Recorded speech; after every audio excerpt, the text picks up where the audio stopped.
Famous story channel में आपका स्वागत है। आइए आज हम आपको सुनाते हैं मुंशी प्रेमचंद की मशहूर कहानी जीवन का श्राप। कावस जी ने पत्र निकाला और यश कमाने लगे। शाहपुर जी ने रुई की दलाली शुरू की और धन कमाने लगे। कमाई दोनों ही कर रहे थे, पर शाहपुर जी प्रसन्न थे, कावस जी विरक्त। शाहपुर जी को धन के साथ सम्मान और यश आप ही आप मिलता था। कावस जी को यश के साथ धन दूरबीन से देखने पर भी दिखाई न देता था। इसलिए शाहपुर जी के जीवन में शांति थी, सहृदयता थी, आशीर्वाद था, क्रीड़ा थी। कावस जी के जीवन में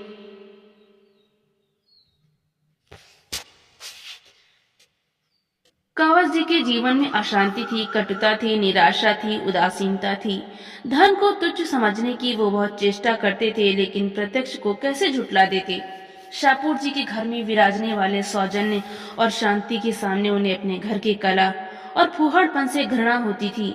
मृदुभाषणी मिसेस शाहपुर के सामने उन्हें अपनी गुलशन बानो संकीर्णता और ईर्ष्या का अवतार सी लगती थी। शाहपुर जी घर में आते तो शीरी बाई मृदु हाथ से उनका स्वागत करती। वो खुद दिन भर के थके मांदे घर आते तो गुलशन अपना दुखड़ा सुनाने बैठ जाती और उनको खूब फटकारे बताती।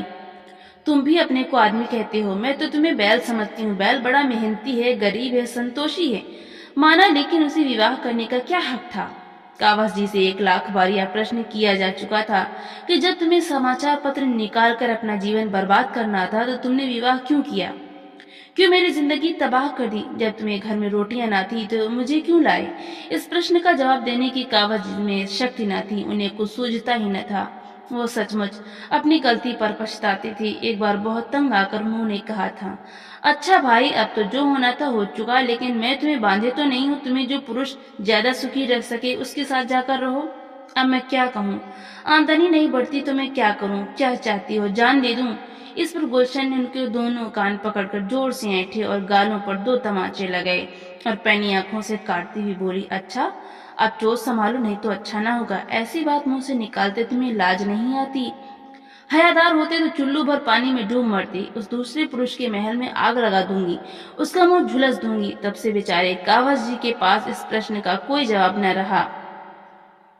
कहाँ तो यह असंतोष और विद्रोह की ज्वाला, और कहाँ वह मधुरता और भद्रता की देवी शीरी, जो कावस जी को देखते फूल की तरह खिल उठती, मीठी मीठी बातें करती, चाय मुरब्बे और फूलों से सत्कार करती और अक्सर उन्हें अपनी कार पर घर पहुंचा देती। कावस जी ने कभी मन में भी इसे स्वीकार करने का साहस नहीं किया, मगर उनके हृदय में यह लालसा छिपी हुई थी कि गुलशन की जगह शीरी होती तो उनका जीवन कितना गुलजार होता। कभी कभी गुलशन की कटुक्तियों से भी इतने दुखी हो जाते कि यमराज का आवाहन करते। घर उनके लिए कैद खाने से कम जानलेवा न था, और उन्हें जब अवसर मिलता सीधे शीरी के घर जाकर अपने दिल की जलन बुझाते। एक दिन कावस जी सवेरे गुलशन से झल्लाकर शाहपुर जी की टेरेस में पहुंचे तो देखा शीरी बानू की आंखें लाल हैं और चेहरा भरभराया हुआ है, जैसे रोकर उठी हो। कावस जी ने चिंतित होकर पूछा, आपका जी कैसा है, बुखार तो नहीं आ गया। शीनी ने दर्द भरी आंखों से देखकर रोनी आवाज से कहा, नहीं, बुखार तो नहीं है, कम से कम देह का बुखार तो नहीं है। कावस जी से पहेली का कुछ मतलब ना समझे शीरी ने एक क्षण मौन रहकर फिर कहा, आपको मैं अपना मित्र समझती हूँ मिस्टर कावस जी, आपसे क्या छिपाऊं। मैं इस जीवन से तंग आ गई हूँ। मैंने अब तक हृदय की आग हृदय में रखी, लेकिन ऐसा मालूम होता है कि अब उसे बाहर ना निकालूं तो मेरी हड्डियां तक जल जाएंगी। इस वक्त 8 बजे हैं, लेकिन मेरे रंगीले पिया का कहीं पता नहीं। रात को खाना खाकर वो एक मित्र से मिलने का बहाना करके घर से निकले थे और अभी तक लौटकर नहीं आए। ये आज कोई नई बात नहीं है, इधर कई महीनों से ये इनकी रोज की आदत है। मैंने आज तक आपसे कभी अपना दर्द नहीं कहा, मगर उस समय भी जब मैं हंस हंस कर आपसे बातें करती थी मेरी आत्मा रोती रहती थी। कावस जी ने निष्कपट भाव से कहा, तुमने पूछा नहीं कहाँ रह जाते हो। पूछने से क्या, लोग अपने दिल की बातें बता दिया करते हैं। तुमसे तो उन्हें कोई भेद न रखना चाहिए। घर में जी न लगे तो आदमी क्या करे। मुझे यह सुनकर आश्चर्य हो रहा है कि तुम जैसी देवी जिस घर हो वो स्वर्ग है। शाहपुर जी को तो अपना भाग्य सराहना चाहिए। आपका यह भाव तभी तक है जब तक आपके पास धन नहीं है। आज तुम्हें कहीं से 2-4 लाख रुपए मिल जाए तो तुम यूं ना रहोगे और तुम्हारे ये भाव बदल जाएंगे। यही धन का सबसे बड़ा अभिशाप है। ऊपरी सुख शांति के नीचे कितनी आ गई, यह तो उसी वक्त खुलता है जब ज्वालामुखी फट पड़ता है। वो समझते हैं धन से घर भरकर उन्होंने मेरे लिए वो सब कुछ कर दिया जो उनका कर्तव्य था, और अब मुझे असंतुष्ट होने का कोई कारण नहीं। यह नहीं जानते कि ऐश के ये सामान उस तहखानों में गड़े हुए पदार्थों की तरह हैं जो मृतात्मा के भोग के लिए रखे जाते थे। कावत जी आज एक नई बात सुन रहे थे। उन्हें अब तक जीवन का जो अनुभव हुआ था वो यह था कि स्त्री अंतःकरण से विलासिनी होती है। उस पर लाख प्राण वारो, उसके लिए मर ही क्यों न मिटो, लेकिन व्यर्थ। वो केवल खरा हरा नहीं चाहती, उससे कहीं ज्यादा दाना और घास चाहती हैं। लेकिन एक यह देवी है जो विलास की चीजों को तुच्छ समझती है और केवल मीठे स्नेह और सहवास से ही प्रसन्न रहना चाहती है। उनके मन में गुदगुदी सी उठी। मिसेस शापू ने फिर कहा, उनका यह व्यापार मेरी बर्दाश्त के बाहर हो गया है। मिस्टर कावत जी, मेरे मन में विद्रोह की ज्वाला उठ रही है और मैं धर्मशास्त्र और मर्यादा इन सभी का आश्रय लेकर भी त्राण नहीं पाती। मन को समझाती हूँ क्या संसार में लाखों विधवाएं नहीं पड़ी हुई हैं, लेकिन किसी तरह चित्त नहीं शांत होता। मुझे विश्वास आता जाता है कि वो मुझे मैदान में आने के लिए चुनौती दे रहे हैं। मैंने अब तक उनकी चुनौती नहीं ली है, लेकिन अब पानी सिर के ऊपर चढ़ गया है और मैं किसी तिनके का सहारा ढूंढे बिना नहीं रह सकती। वो जो चाहते हैं वो हो जाएगा। आप उनके मित्र हैं, आपसे बन पड़े तो उनको समझाइए। मैं इस मर्यादा की बेड़ी को अब और न पहन सकूंगी। मिस्टर कावत जी मन में भावी सुख का एक स्वर्ग निर्माण कर रहे थे। बोले, हाँ हाँ, मैं अवश्य समझाऊंगा। यह तो मेरा धर्म है, लेकिन मुझे आशा नहीं कि मेरे समझाने का उन पर कोई असर हो। मैं तो दरिद्र हूँ, मेरे समझाने का उनकी दृष्टि में मूल्य है क्या? वो मेरे ऊपर बड़ी कृपा रखते हैं, बस उनकी यही आदत मुझे पसंद नहीं। तुमने इतने दिनों बर्दाश्त किया, यही आश्चर्य। कोई दूसरी औरत तो एक दिन न सहती। थोड़ी बहुत तो यह आदत सभी पुरुषों में होती है, लेकिन ऐसे पुरुषों की स्त्रियां भी वैसी ही होती हैं, कर्म से ना सही, मन से सही। मैंने तो सदैव इनको अपना इष्ट देव समझा, किंतु जब पुरुष इसका अर्थ ही ना समझे तो क्या हो? मुझे भय है वो मन में कुछ और न सोच रहे हों। और क्या सोच सकते हैं? आप अनुमान कर सकती हैं। अच्छा वो बात, मगर मेरा अपराध? शेर और मेमने वाली कथा आपने नहीं सुनी? मिसेस शापूर एकाएक चुप हो गई। सामने से शापूर जी की कार आती दिखाई दी। उन्होंने कावत जी को ताकीद और विनय भरी आंखों से देखा और दूसरे द्वार के कमरे से निकलकर अंदर चली गई। मिसेस शापूर लाल आंखें किए कार से उतरे और मुस्कुराकर कावत जी से हाथ मिलाए। स्त्री की आंखें भी लाल थी, पति की आंखें भी लाल। एक रुदन से दूसरी रात की खुमारी से शापूर जी ने हैट उतारकर खूंटी पर लटकाते हुए कहा, क्षमा कीजिएगा, मैं रात को एक मित्र के घर सो गया था। दावत थी, खाने में देर हुई तो मैंने सोचा आप कौन घर जाए। कावत जी ने व्यंग मुस्कान के साथ कहा, किसके यहाँ दावत थी? मेरे रिपोर्टर ने तो कोई खबर नहीं दी, जरा मुझे नोट करा दीजिए। उन्होंने जेब से नोटबुक निकाली।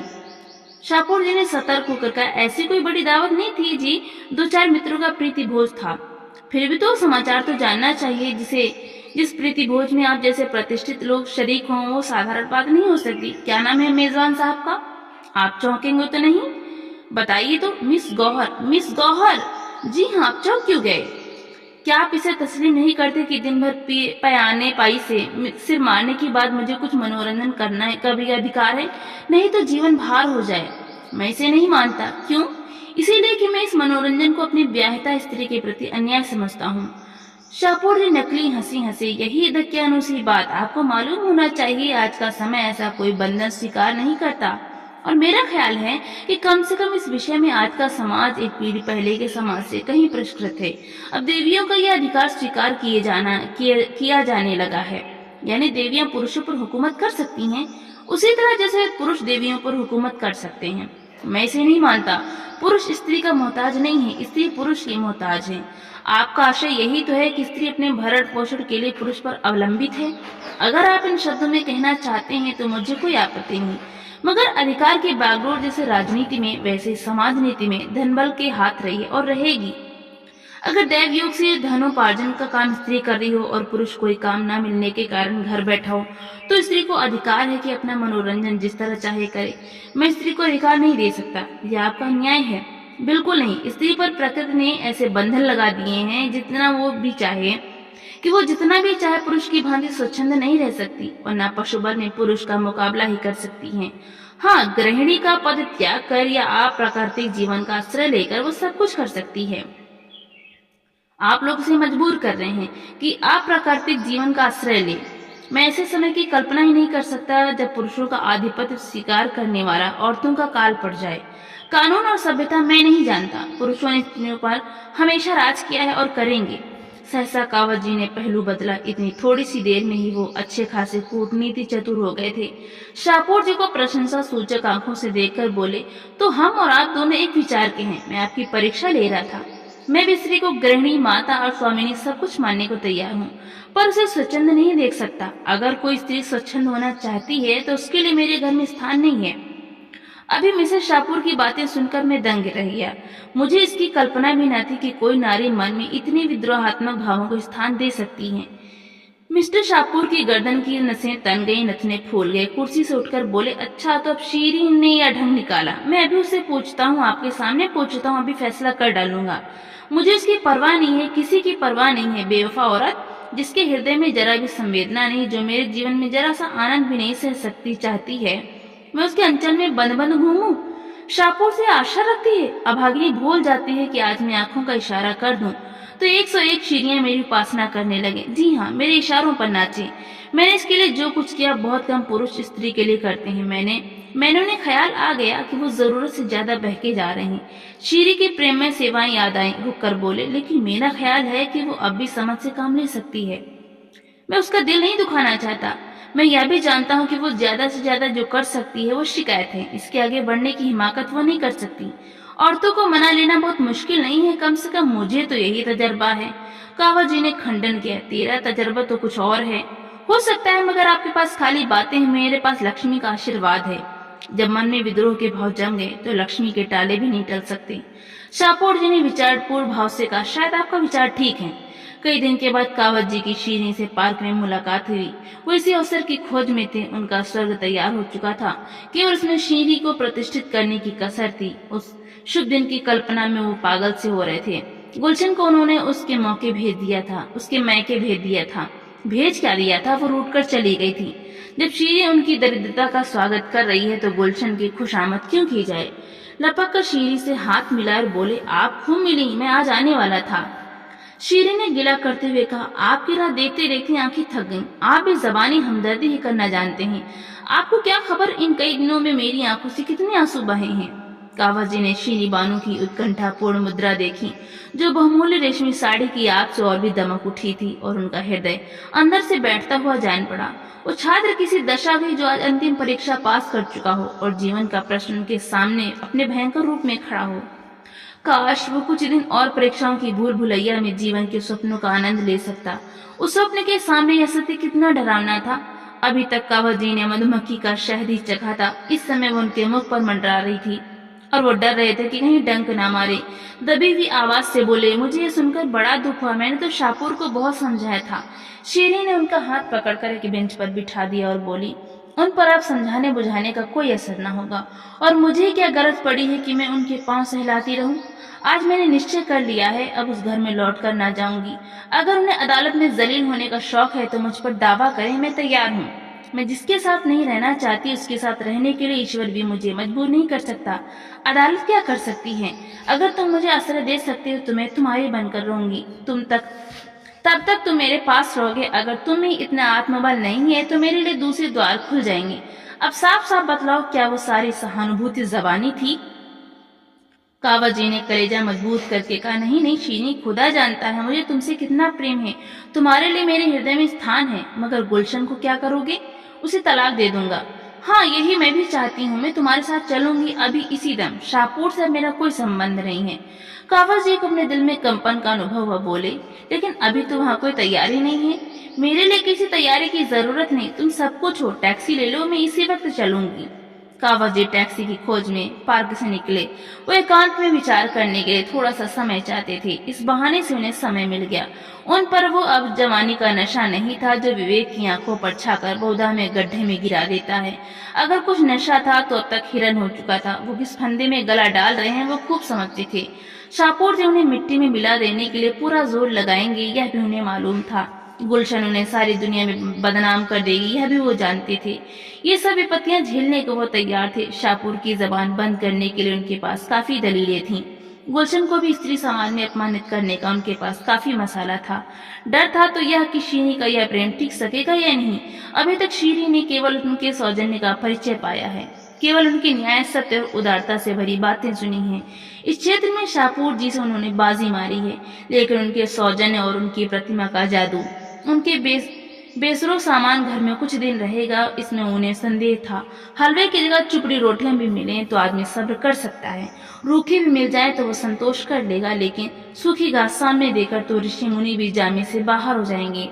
शीरी उनसे प्रेम करती है, लेकिन प्रेम के त्याग की भी तो सीमा है। 2-4 दिन भावुकता के उन्माद में यह सब्र कर ले, लेकिन भावुकता कोई टिकाऊ चीज तो नहीं है। वास्तविकता के आघातों के सामने यह भावुकता कई दिन टिकेगी? उस परिस्थिति की कल्पना करके कावत जी कांप उठे। अब तक वो रनिवास में रही है, अब उसे खपरेल का कॉटेज मिलेगा, जिसके फर्श पर कालीन की जगह टाट भी नहीं। वहाँ वर्दी पोष नौकरों की पलटन, कहाँ एक बुढ़िया मामा की संदिग्ध सेवाएं जो बात बात पर भुनभुनाती है, धमकाती है, कोसती है। उनका आधा वेतन तो संगीत सिखाने वाला मास्टर ही खा जाएगा, और शाहपुर जी ने कहीं ज्यादा कमीनापन से काम लिया तो उनको बदमाशों से पिटवा भी सकते हैं। पिटने से वो नहीं डरते, या तो उनकी फतह होगी, लेकिन शीरी की भोग लालसा पर कैसे विजय पाए? बुढ़िया मामा जब मुंह लटकाया कर उसके सामने रोटियां और सालन परोस देगी, तब शीरी के मुख पर कैसी विदग्ध विरक्ति छा जाएगी। कहीं वह खड़े होकर उनको और अपनी किस्मत को कोसने न लगे। नहीं, अभाव की पूर्ति सौजन्य से नहीं हो सकती। शीरी का वो रूप कितना विकराल होगा। सहसा एक कार सामने से आती दिखाई दी। कावत जी ने देखा शाहपुर जी बैठे हुए थे। उन्होंने हाथ उठाकर कार को रुकवा लिया और पीछे दौड़ते हुए जाकर शाहपुर जी से बोले, आप कहाँ जा रहे हैं? यूं ही जरा घूमने निकला था। शीरी मानो पार्क में, उन्हें भी लेते जाइए। वो तो मुझसे लड़कर आई है कि अब इस घर में कभी कदम न रखूंगी, और आप सैर करने जा रहे हैं, तो क्या आप चाहते हैं बैठकर रोऊं? वो बहुत रो रही हैं। सच? वो हाँ बहुत रो रही हैं, तो शायद उसकी बुद्धि जाग रही है। तुम इस समय उन्हें मना लो तो वो हर्ष से तुम्हारे साथ चली जाएं। मैं परीक्षा करना चाहता हूँ कि वो बिना मनाए मानती हैं या नहीं। मैं बड़े समंजस में पड़ा हुआ हूँ, मुझ पर दया करो, तुम्हारे पैरों पड़ता हूँ। जीवन में जो थोड़ा सा आनंद है उसे मनावन के नाटे में नहीं छोड़ना चाहता। कार चल पड़ी और कावत जी कर्तव्य भ्रष्ट से वहीं खड़े रह गए। देर हो रही थी, सोचा कहीं शीरियां न समझ ले कि मैंने भी उसके साथ दगा की, लेकिन जाऊं भी तो क्यों कर। अपने संपादकीय कुटीर में उस देवी को प्रतिष्ठित करने की कल्पना ही उन्हें हास्यास्पद लगी। वहां के लिए तो गुलशन ही उपयुक्त है। कुड़ती है, कठोर बातें कहती है, रोती है, लेकिन वक्त से भोजन तो देती है। फटे हुए कपड़ों को रफ्फ तो कर देती है। कोई मेहमान आ जाता है तो कितनी प्रसन्न मुख से उसका आदर सत्कार करती है, मानो उसके मन में आनंद ही आनंद है। कोई छोटी सी चीज भी दे दी तो कितना फूल उठती है। थोड़ी सी तारीफ करके चाहे उससे गुलामी करवा लो। अब उन्हें अपनी जरा जरा सी बात पर झुंझला पड़ना, उसकी सीधी सी बातों का टेढ़ा जवाब देना विकल करने लगा। उस दिन उसने यही तो कहा था कि उसकी छोटी बहन की सालगिरह पर उसे कोई उपहार भेजना चाहिए। इसमें बरस पड़ने की कौन सी बात थी? माना वो अपना संपादकीय नोट लिख रहे थे, लेकिन उनके लिए संपादकीय नोट जितना महत्व रखता है, क्या गुलशन के लिए उपहार भेजना उतना ही या उससे ज्यादा महत्व नहीं रखता? बेशक उनके पास उस समय रुपए न थे, तो क्या वे मीठे शब्दों में यह नहीं कह सकते थे कि डार्लिंग, मुझे खेद है, भी हाथ खाली है, 2-4 रोज में मैं कोई प्रबंध कर दूंगा। यह जवाब सुनकर वो चुप हो जाती, और अगर कुछ भुनभुना ही लेती तो उनका क्या बिगड़ जाता था। अपनी टिप्पणियों में वो कितनी शिष्टता का व्यवहार करते हैं। कलम जरा भी गर्म पड़ जाए तो गर्दन नापी जाए। गुलशन पर वो क्यों बिगड़ जाते हैं? इसीलिए कि वो उनके अधीन है और उन्हें रूठ जाने के सिवा कोई दंड नहीं दे सकती। कितनी नीच कायरता है कि हम सब लोगों के सामने दुम हिलाएं, और जो हमारे लिए अपने जीवन का बलिदान कर रही है उसे काटने दौड़े। सहसा एक तांगा आता हुआ दिखाई दिया और सामने आते उस पर से एक स्त्री उतरकर उनकी ओर चली। अरे, यह तो गुलशन है। उन्होंने आतुरता से आगे बढ़कर उसे गले लगा लिया और बोले, तुम इस वक्त यहाँ कैसे आई? मैं अभी भी तुम्हारे ही ख्याल कर रहा था। गुलशन ने गदगद कंठ से कहा, तुम्हारे ही पास जा रही थी? शाम को बरामदे में बैठी तुम्हारा लेख पढ़ रही थी, न जाने कब झपकी आ गई और मैंने एक बुरा सपना देखा। मारे डर के मेरी नींद खुल गई और तुमसे मिलने चल पड़ी। इस वक्त यहाँ कैसे खड़े हो? तो कोई दुर्घटना तो नहीं हो गई? रास्ते भर मेरा कलेजा धड़क रहा था। कावत जी ने आश्वासन देते हुए कहा, मैं तो बहुत अच्छी तरह हूँ। तुमने क्या स्वप्न देखा? मैंने देखा जैसा तुमने एक रमणी को कुछ कहा है, वो तुम्हें बांधकर घसीटे लिए जा रही है। कितना बेहुदा स्वप्न है, और तुम्हें इस पर विश्वास भी आ गया। मैं तुमसे कितनी बार कह चुका कि स्वप्न केवल चिंतित मन की क्रीड़ा है। तुम मुझसे छिपा रहे हो। कोई न कोई बात हुई है जरूर। तुम्हारा चेहरा बोल रहा है। अच्छा, तुम इस वक्त यहाँ क्यों खड़े हो? यह तो तुम्हारे पढ़ने का समय है। यूं ही जरा घूमने चलाया था। झूठ बोलते हो, खा जाओ मेरे सिर की कसम। अब तुम्हें एतबार ही ना आए तो क्या करूं? कसम क्यों नहीं खाते? कसम को मैं झूठ का अनुमोदन समझता हूँ। गुलशन ने फिर उनके मुख पर तीव्र दृष्टि डाली, फिर एक क्षण के बाद बोली, अच्छी बात है, चलो घर चलें। कावस जी ने मुस्कुराकर कहा, तुम फिर मुझसे लड़ाई करोगी? सरकार से लड़कर भी तुम सरकार की अमलदारी में रहते हो कि नहीं? मैं भी तुमसे लड़ूंगी, मगर तुम्हारे साथ रहूंगी। हम इसे कब मानते हैं कि यह सरकार की अमलदारी है? यह तुम मुंह से कहते हो, तुम्हारा रोआ रोआ इसे स्वीकारता है, नहीं तो तुम इस वक्त जेल में होते। अच्छा, चलो मैं थोड़ी देर में आता हूँ। मैं अकेली नहीं जाने की, आखिर सुनो तुम यहाँ क्या कर रहे हो? कावत जी ने बहुत कोशिश की कि गुलशन वहां से किसी तरह चली जाए, लेकिन वो जितना इस पर जोर देते थे उतना ही गुलशन का आग्रह भी बढ़ता जाता था। आखिर मजबूर होकर कावत जी को शीरी और शाहपुर के झगड़े का वृत्तांत कहना ही पड़ा। यद्यपि इस नाटक में उनका अपना जो भाग था उसे उन्होंने बड़ी होशियारी से छिपा देने की चेष्टा की।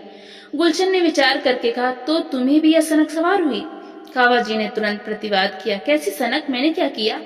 अब यह तो इंसानियत नहीं है कि एक मित्र की स्त्री मेरी सहायता मांगे और मैं बगले में झांकने लगूं। झूठ बोलने के लिए बड़े अक्ल की जरूरत होती है प्यारे, और वो तुम्हें नहीं है, समझे? चुपके से जाकर शीरी बानो को सलाम करो और कहो कि आराम से अपने घर में बैठें। सुख कभी संपूर्ण नहीं मिलता, विधि इतना घोर पक्षपात नहीं कर सकता। गुलाब में कांटे होते ही हैं, अगर सुख भोगना है तो उसे उसके दोषों के साथ भोगना पड़ेगा। भी विज्ञान ने कोई ऐसा उपाय नहीं निकाला कि हम सुख के कांटों को अलग कर सकें। मुफ्त का माल उड़ाने वाले को अय्याशी की सिवा सूझेगी क्या? अगर धन सारी दुनिया का विलास न मोल लेना चाहे तो वो धनी कैसा? शीरी के लिए भी वे क्या द्वार नहीं खुले हैं? शाहपुर जी के लिए खुले हैं। उससे को शाहपुर के घर में रहे, उनके धन को भोगे और भूल जाए कि वो शाहपुर की स्त्री है, उसी तरह जैसे शाहपुर भूल गया कि वो शीरी का पति है। जलना और कुड़ना छोड़कर विलास का आनंद लूटे। उसका धन एक से एक रूपवान विद्वान नवयुवकों को खींच लाएगा। तुमने ही एक बार मुझसे कहा था कि एक जमाने में फ्रांस में धनवान विलासिनी महिलाओं का समाज पर आधिपत्य था। उनके पति सब कुछ देखते थे और मुंह खोलने का साहस न करते थे, और मुंह क्या खोलते, वे खुद इसी धुन में मस्त थे। यही धन का प्रसाद है। तुमसे ना बने तो चलो मैं शीरी को समझा दूं। अय्याश मर्द की स्त्री अगर अय्याश न हो तो ये उसकी कायरता है लतखोरपन है। कावत जी ने चकित होकर कहा, लेकिन तुम भी तो धन की उपासक हो। गुलशन ने शर्मिंदा होकर कहा, यही तो जीवन का शाप है। हम उसी चीज पर लपकते हैं जिसमें हमारा अमंगल है, सत्यानाश है।